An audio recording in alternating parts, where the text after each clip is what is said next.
Hey, what's going on, everybody? Akeem here, and in today's Fix of Gaming news, we have some new inside information on why Naughty Dog decided to cancel its Last of Us Online game. Plus, Phil Spencer throws in the towel on the console wars and the second wave of Game Pass games coming to Xbox Series and PC. This is your Daily Fix.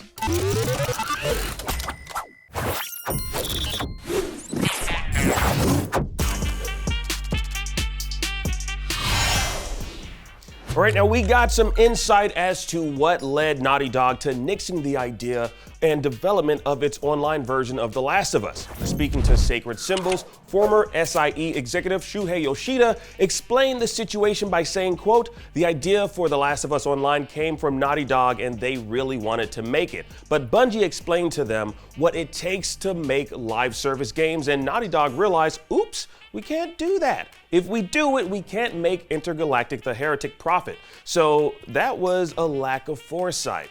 Now, Sony acquired Bungie back in 2022, at which point The Last of Us Online was already in development.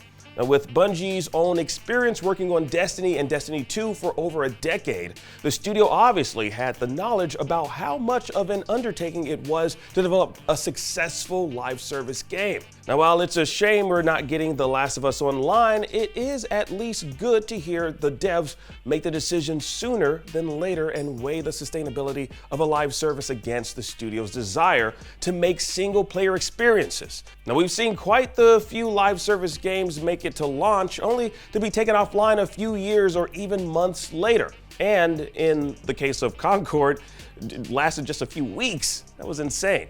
Now, while we may not be getting a Last of Us Online game, PlayStation Studios still has Marathon, Fair Game with the dollar symbol, however you say that, Fair Games, I don't know, and Guerrilla's rumored multiplayer Horizon project in the works. Now, that is, of course, if live service games are what you're looking for from the studio. But I want y'all to tell us, should there be more focus on single-player experiences, or would you want a nice mix of both live service and single-player games from Sony? Sound off in the comments down below. All right, moving right along, the console wars are coming to an end, according to a statement from Xbox CEO Phil Spencer.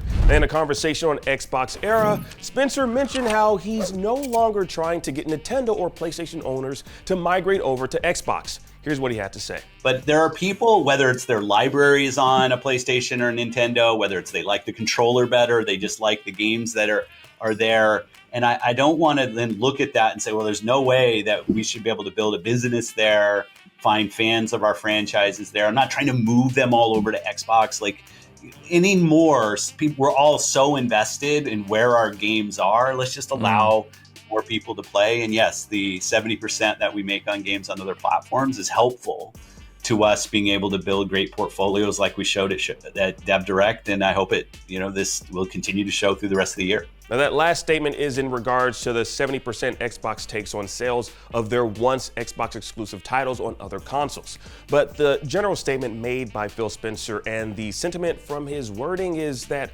Xbox is no longer competing in the console war, but simply trying to make the best games for players to enjoy wherever they are, be that on PlayStation, Nintendo, or PC.